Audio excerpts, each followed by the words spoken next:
Mga kapuso, matapos i-review ng 2 taon, inilabas na ng DepEd ang Adjusted K-12 Curriculum na nakatagdang ipatupad sa bansa.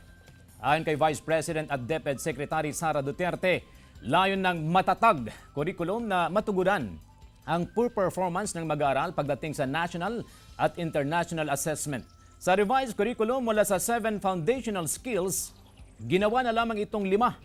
Kasama ang language, reading and literacy, mathematics, makabansa at GMRC o good manners and right conduct. Gagamitin din ng play-based approach sa kindergarten bago ang formal subject pagtungtong sa grade 1. Hindi na rin subject ang pagtuturo ng mother tongue language sa klase. Sa halip, pwede itong gamitin bilang mode of instruction ng mga guro.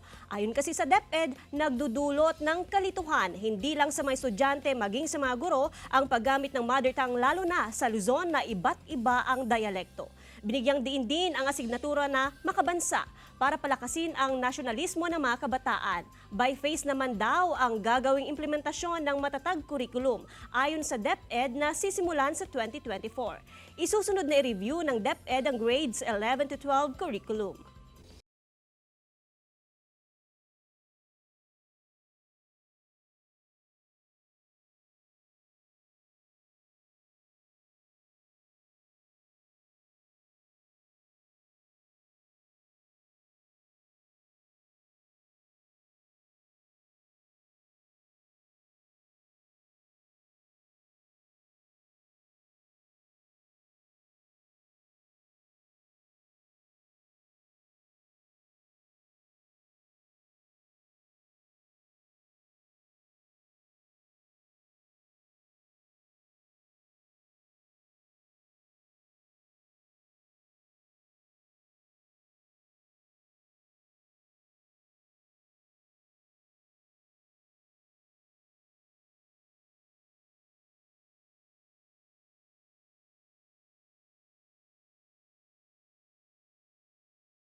Mga kapuso, matapos i-review ng 2 taon, inilabas na ng DepEd ang Adjusted K-12 Curriculum na nakatagdang ipatupad sa bansa. Ayon kay Vice President at DepEd Secretary Sara Duterte, layon ng matatag curriculum na matugunan ang poor performance ng mag-aaral pagdating sa national at international assessment. Sa revised curriculum mula sa 7 foundational skills, ginawa na lamang itong 5.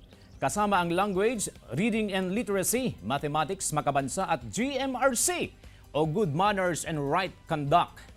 Gagamitin din ng play-based approach sa kindergarten bago ang formal subject pagtungtong sa grade 1. Hindi na rin subject ang pagtuturo ng mother tongue language sa klase. Sa halip, pwede itong gamitin bilang mode of instruction ng mga guro. Ayon kasi sa DepEd, nagdudulot ng kalituhan hindi lang sa mga estudyante maging sa mga guro ang paggamit ng mother tongue lalo na sa Luzon na iba't iba ang dialekto. Binigyang diin din ang asignatura na makabansa para palakasin ang nasyonalismo ng mga kabataan. By phase naman daw ang gagawing implementasyon ng matatag curriculum ayon sa DepEd na sisimulan sa 2024. Isusunod na i-review ng DepEd ang grades 11 to 12 curriculum.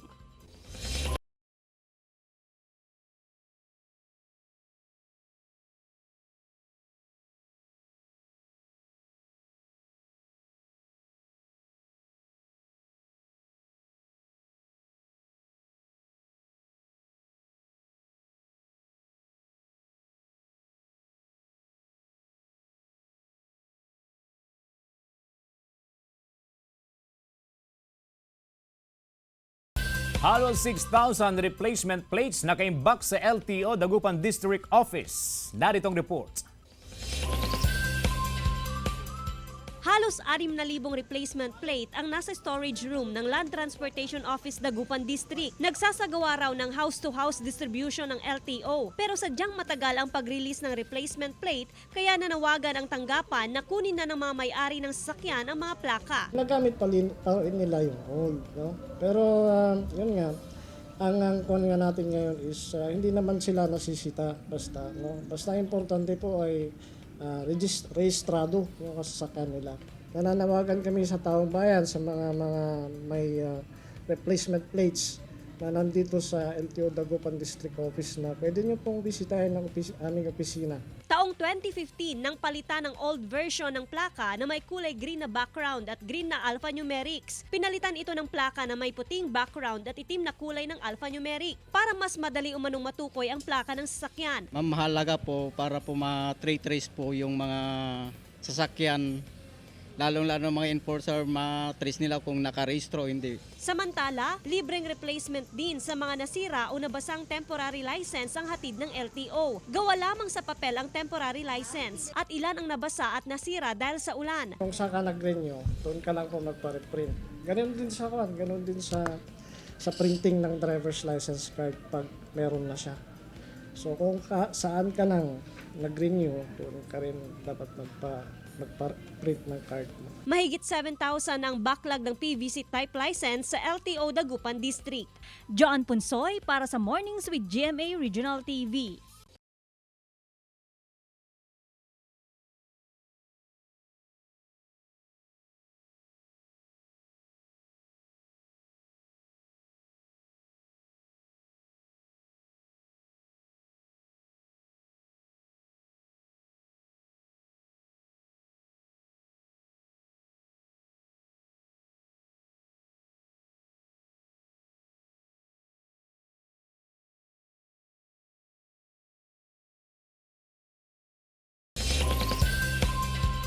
Ilang negosyante sa Pangasinan ang nabistong nagbebenta ng iligal na sigarilyo sa tala ng BIR. Simula Enero hanggang sa kasalukuyan, nasa 12 illicit cigarette traders sa Central Pangasinan ang nahuli sa kanilang operasyon. Masasabing iligal ang sigarilyo kung walang tax sticker o tax stamp. Hindi naman daw peke ang sigarilyo dahil consumable ito. Based doon sa mga interview natin sa mga traders is may nagsusupply sa kanila. Meron silang pinagkukuhanan na hindi naman nila mai-disclose sa atin kung saan yung source nila. Okay? So, ito yung naging campaign natin. Yung campaign natin na dapat hindi na nila i-patronize yung ganitong mga product. Kasi po, malaki ang nawawalang revenue sa government natin. Nagsulat sila kay PD, nagpaalam sila na yun nga, humingi sila ng police assistance. Tapos pagpunta nila sa mga station, pinapasamahan po natin ng 20 personnel. Pero sila mismo yung main effort na nagkakanda ng parang pinagsasabihan yung mga nagtitinda ng mga sigarilyo. Binalaan ng BIR Calasio District Office ang mga trader na huwag magbenta ng iligal na sigarilyo. May kaukulang penalty at maharap sa kasong tax evasion ang sinumang negosyante na mahuli sa aktong sangkot dito. Itigil na po natin. Kasi po, hindi po titigil yung BIR na mag-apprehend po. And once po na na-apprehend kayo, nakitaan po kayo ng violation, nahulihan po kayo ng product, ang aside po doon sa tax, okay? Ang computation po natin nung tax po doon is aside doon sa excise tax na yung 60 pesos per pack, meron din po tayong value added tax doon. And ang penalty po noon is times 10. Claire Lacanilaw para sa Mornings with GMA Regional TV.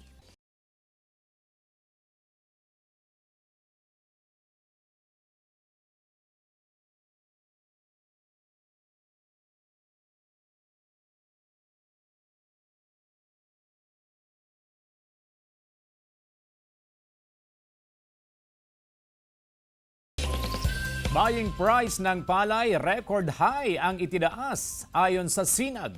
May ulat si Russell Simorio.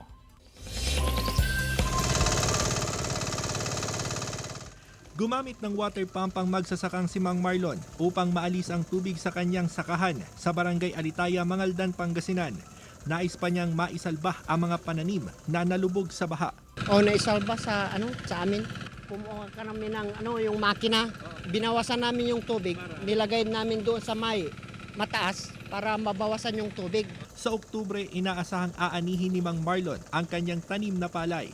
Tiwala siyang maabutan pa niya ang mataas na presyuhan ng palay ng mga private trader. Nung nakaraan, yung mga nagbibili, mura. Mas maganda ngayon kung tinataas para umasinso.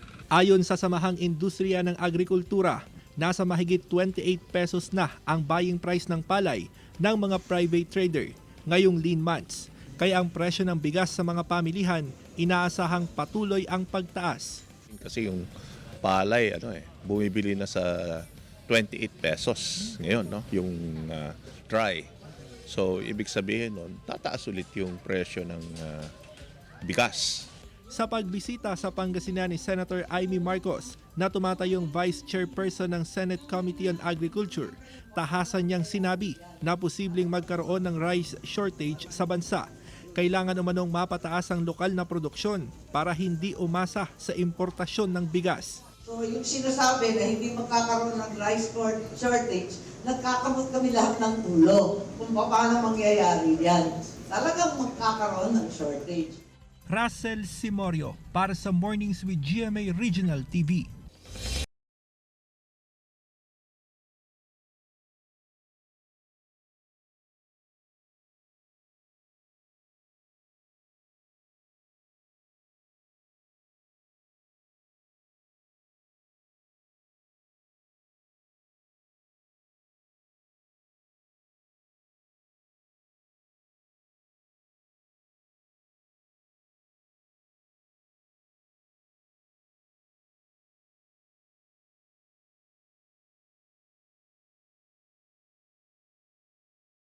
Malapit nang matapos ang rehabilitation project sa bahagi ng Vigan City Public Market. 75% nang tapos at pinamamadali na ring ayusin ang stalls na gagamitin ng mga negosyante. Pagagandahin ang mga daan sa pamilihan. Mas maaliwalas at malinis din ang fish section ng pamilihan para sa kapakanan ng mga mamimili at mga fish vendor.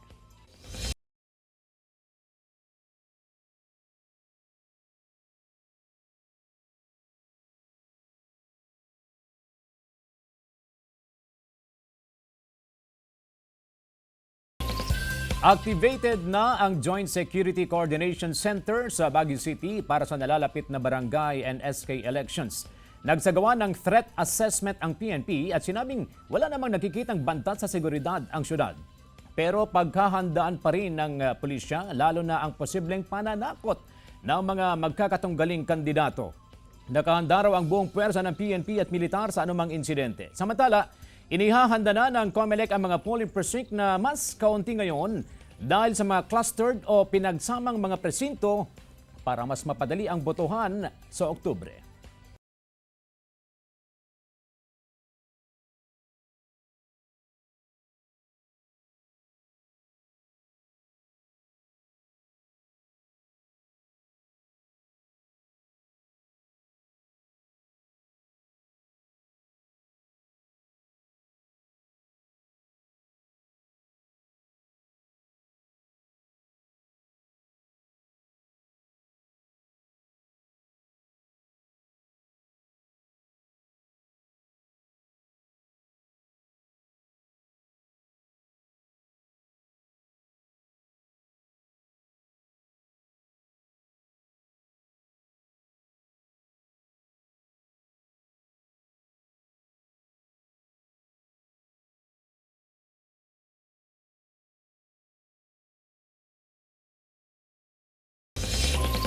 Obrang gawa mula sa mga panggatong na kahoy, ibinida ng isang Bicolanong artist sa Tabaco City, Albay. Tunghayan sa report. Umani ng mga positibong reaksyon ang mga surreal sculpture na obra ng isang Bicolano mula sa Tabaco City, Albay. Gawa ang mga obrang ito sa mga panggatong na kahoy na pinupulot lang ng iskultor na si Dan Zabalya sa mga bundok at ilog. Kabilang sa mga nalilok na niya at binigyang buhay na disenyo ay ang mga imahe ng anghel, Buddha, mga hayop at mukha ni Jesus. Masasabi ko itong klase ng timbre ng klase ng paglililo ko yung siguro masasabing isang surreal. Kumbaga hindi yung literal na makikita mo sa mga naglililok na kumbaga sa akin yung para siyang abstract pero gusto ko kasi naiiba eh. Aminado naman itong mahirap ang bumuo ng isang obra lalo na at nakadepende ang kanyang disenyo sa klase ng mga napupulot na kahoy. Dahil sa angking galing at talento, nasungkit ni Dan ang second honorable mention sa 2023 GSIS National Art Competition noong Hulyo 2023 kung saan ibinida niya rito ang obra niya na Daragang Magayon. Mula noon, mas nakilala na raw siya at marami na rin ang nagpapagawa sa kanya ng iba't ibang disenyo. Sa kabila nito, nananatili raw ang pagmamahal ni Dan sa kapaligiran. Kaya kahit doble ang kanyang pagod, hindi niya susubukang pumutol ng kahoy. Sa halip ay patuloy lang siya sa pamumulot ng mga panggatong na kahoy para gawing isang obra. Po yun po maganda. Hanggat maaari, ayaw ko yung puputol tayo kasi gusto natin magandang pyesa. Ayaw ko noon kaya legal po, kumbaga kahit DNR, okay kami na binababa namin sinako na kahoy, okay yan. Kasi wala naman tayong inaanong batas eh. Jessica Kalinog para sa Mornings with GMA Regional TV.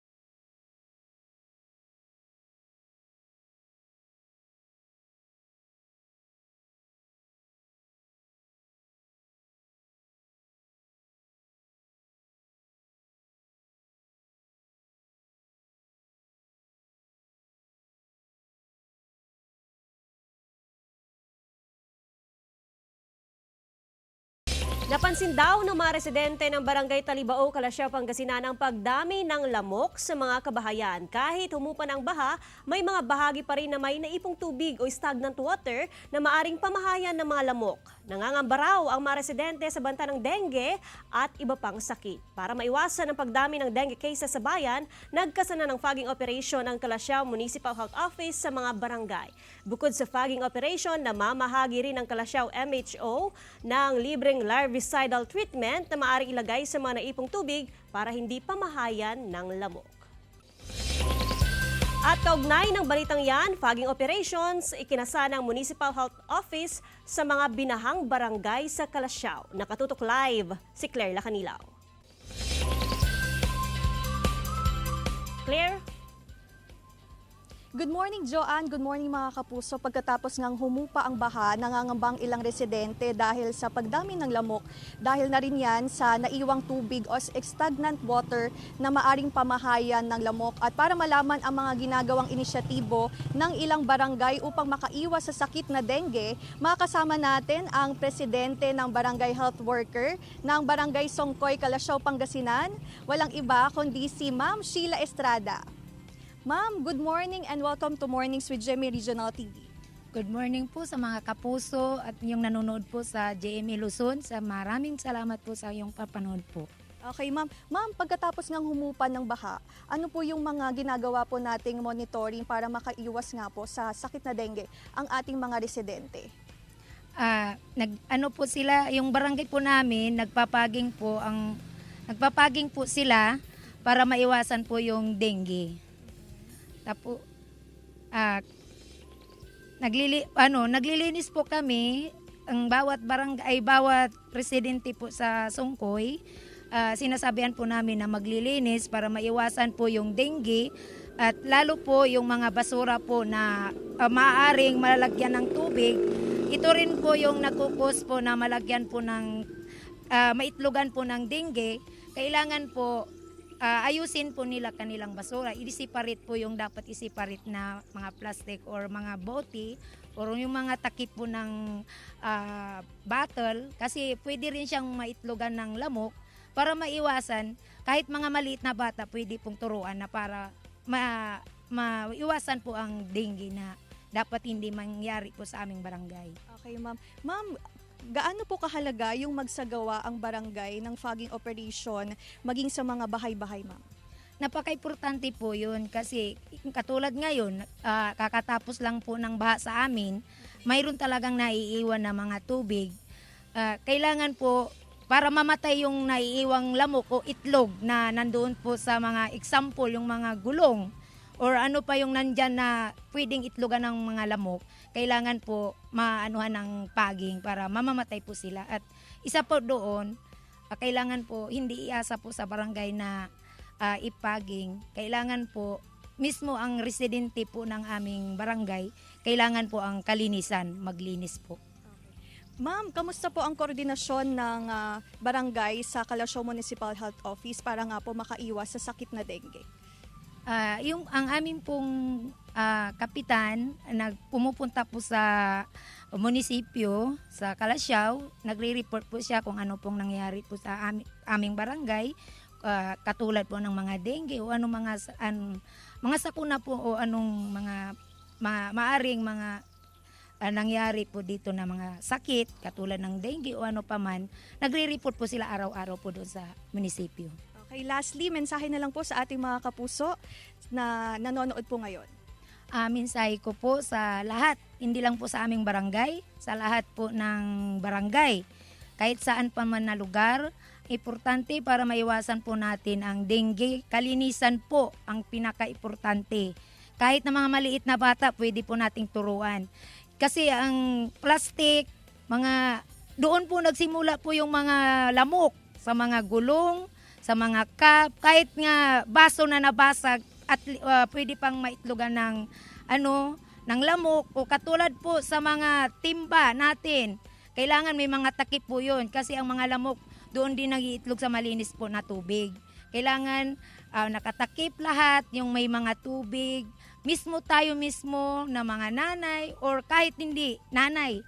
Basta kung gusto nyo ang maiwasan natin ang dengue, kalinisan po ang ipapayo ko na kailangan natin po para maiwasan natin ang dengue at hindi natin iasa sa ating barangay. Maraming salamat, Ma'am Sheila. At nakasama natin ang barangay health worker o presidente ng barangay health worker ng Barangay Songkoy, Kalasyaw, Pangasinan. At yan muna ang latest dito sa Kalasyaw, Pangasinan. Joanna. Maraming salamat, Claire Lacanilaw.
Panibagong tulay sa tabi ng Dawul Bridge sa Dagupan City.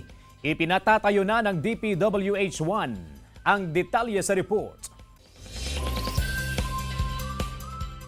May nakatambak na lupa at may pundasyon na ring nakatayo sa ipinatatayong bagong tulay sa tabi ng Dawal Bridge sa Dagupan City. Ang nasabing parallel bridge ang magsisilbing panibagong daanan ng mga motorista. Parallel dyan po sa luma. Kasi yun nga, weak na po yung dati, yung existing. Bago namin tanggalin sana yan, siyempre gagawin muna yung bagong tulay. Pero ilang estruktura ang tatamaan dahil sa issue ng right of way sa proyekto. Kabilang dito ang tirahan ni Lydia. Pero ayon sa kanya, hindi nila pagmamay-ari ang lupa at nakatakda naman umanong tumalima sakaling paalisin ng gobyerno. Alam paalisin kami. Pero hihintay mo yung sabihin na paalisin kami. May negotiation na po, kaya lang hinihintay lang po yung pangbayad namin para matanggal na namin sila. On process na yung bayad. Samantala, target sa susunod na taon ang konstruksyon ng Dawal Bridge. Papalitan din ito ng bago. 2 bridge na po yan kasi mami. Hindi parallel, oo. Red na paluluwangan namin po, 2 bridge na po yan. Joan Punsoy para sa Mornings with GMA Regional TV.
Coach na putol ang binti, inspirasyon sa mga aspiring swimmer sa Gaza, Palestine. At visual artist sa Tunisia, gamit ang scrap metal sa kanyang obra. Tunghayan sa Globalita.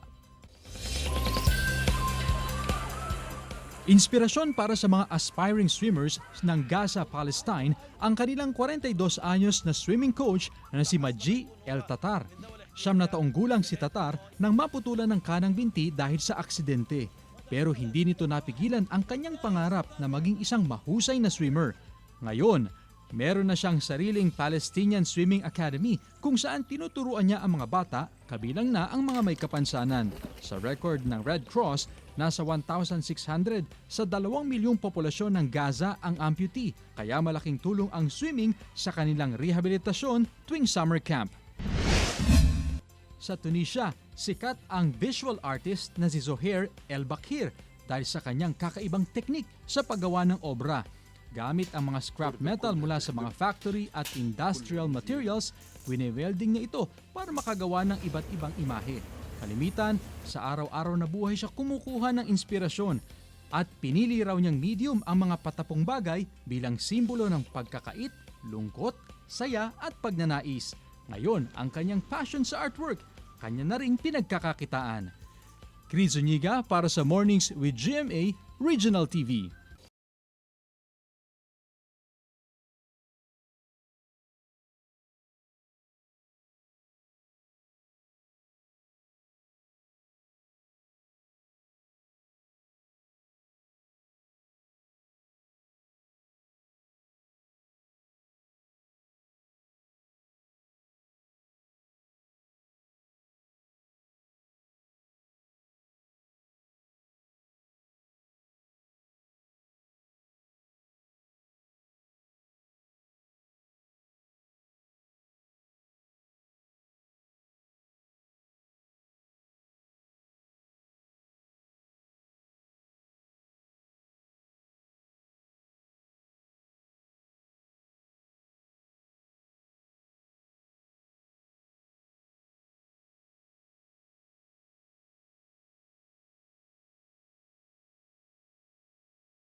13 anyos na atleta mula Lawag City, kinilala bilang most bemedaled athlete ng Region 1 sa katatapos na palarong pambansa 2023. Tunghayan sa report. Nag-uwi ng 4 na medalya mula sa palarong pambansa ang atletang si Christine Joy Taliente, grade 6 pupil ng Santo Niño Elementary School sa Barangay Talingaan, Lawag City, Ilocos Norte. Ginawaran din siyang most bemedaled athlete sa Region 1. Kabilang sa mga nasungkit ng 13 anyos na si Christine, ang tig-isang bronze medal sa 4x100 meter relay at 400 meter dash, samantalang parehong silver medal naman sa 100 at 200 meter dash. First time ko nagipalaro, ma'am. Dakta, in-expect ko nga makalakti medal ko. Sa kabila ng mga hamon sa kompetisyon, hindi nagpatinag si Christine upang makamit ang tagumpay. Ikinatuwa ito ng kanyang coach na hanga sa pagpupursige ng kanyang atleta. Actually, ma'am, training adong matibagbaga ng marikrik na na.